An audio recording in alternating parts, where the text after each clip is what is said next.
I've been running this channel for a while now, and in that time I've tried to avoid that old habit of featuring the same small selection of games over and over in my videos. There are thousands of DOS games, and in my time playing them I've discovered hundreds of good titles. Despite this, there are some games that just keep coming back, whether they're referenced in other videos or have a lot of videos in which they're featured outright, either due to being exceptional or underrated and deserving of more exposure. These are the 10 games that just keep coming up. Number 10. A four-way tie. The Lord of the Rings, Hacks, Daggerfall, Blackstone. It's a four-way tie between these games, and 3 of them are sorely underrated, so it would be remiss of me to not talk about them briefly. Everyone knows what the Elder Scrolls is, so we'll not bring that up here. Hacks was a surprising shooter I came across on the Random DOS Game Show on none other than the id Tech 1, aka the Doom engine. The original version is in a sorry state, and not worth more than a cursory playthrough. With the upgraded fan patch and some AI retextures and running on the GZ's Doom source port, it's a far more palatable experience. Blake is in the same boat.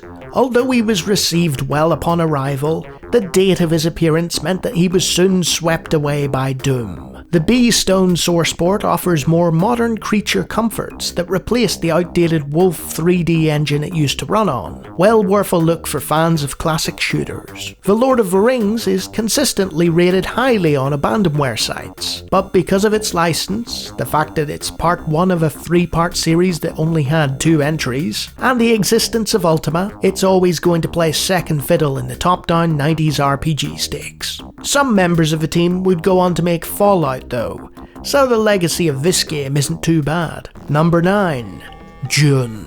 Dune is a childhood classic that I refuse to stop championing. A hybrid RTS adventure before RTS games existed, while being based on one of the greatest sci-fi stories ever written. And much like the previous game I spoke about, it's consistently rated highly on abandonware sites, where it languishes due to licensing hell. Dune will forever have a place in my heart, and perhaps it should have a place in yours too. Visit Arrakis, mind the spice, and let this game change your consciousness. Number 8.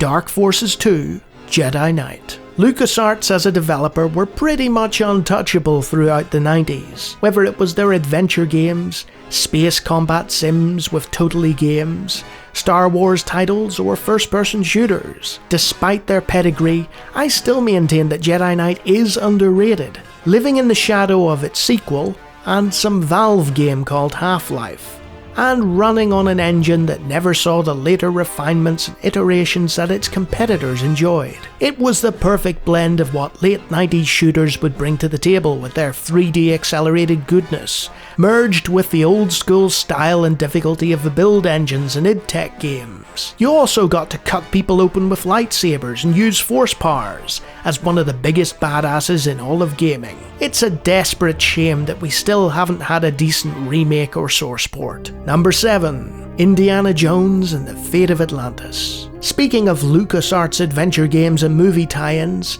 for me this is the cream of the crop, and that's why I never shut up about it.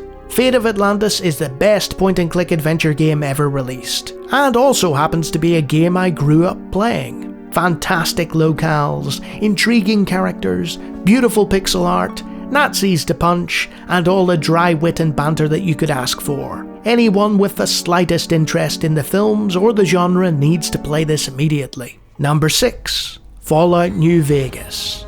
Every other game I mention on here was released in the 90s, the high watermark for creativity in games development. New Vegas is one of those modern exceptions to the rule, as it was developed by Obsidian Entertainment, a relatively new studio at the time, formed by some of the team behind the most influential RPGs of the 90s and early 2000s, during their time in the defunct Black Isle Studios, including the original isometric Fallout games. Thus, the general spirit of the original series was captured far better than any attempts from Bethesda. When modded to the gills, New Vegas is still long in the tooth compared to modern equivalents, but its writing and the world of the Mojave Wasteland are unmatched to this day. Number 5. One Must Fall 2097.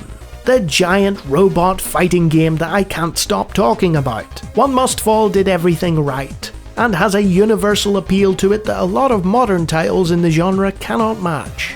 You're the pilot of a huge mech with a simple to learn, difficult to master control system that you build bot-busting combos from. You can duke it out in the single player campaign, fight against friends, or enter numerous tournaments with a custom character of your own.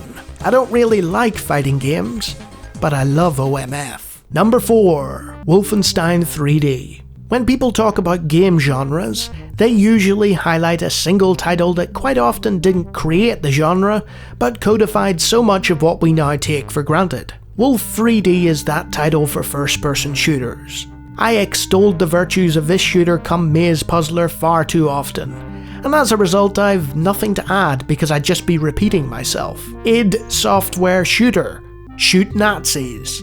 Download EC Wolf. Shoot Nazis in widescreen. Good times. Number 3. Command & Conquer.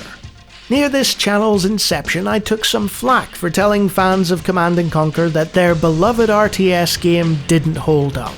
Then the remaster came along and fixed almost all the problems I pointed out, proving me correct. Definitely not something I would make a video about lording over that fact. Most shockingly of all was that this modern remaster at the hands of EA wasn't a disaster but an outright triumph. The covering of both the original and the subsequent playthroughs of the remaster mean that I'm all talked out when it comes to this quality game. Number 2.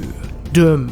Whether it's being confused for a Doom channel and racking up thousands of views with WOD previews, or playing games based on the Doom engine, there's a good chunk of my subscription base that largely found themselves here because I talked about Doom so much earlier in the channel's life. Doom is infinite, an endless sprawling monstrosity of a game, with more community content than any one individual could play in a lifetime.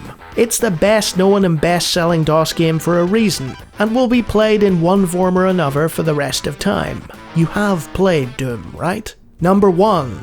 Star Wars TIE Fighter. With XWVM in the distant horizon and TFTC drawing closer still, it's to the absolute surprise of nobody that I've made so many videos about TIE Fighter. It creeps into material that's only tangentially related.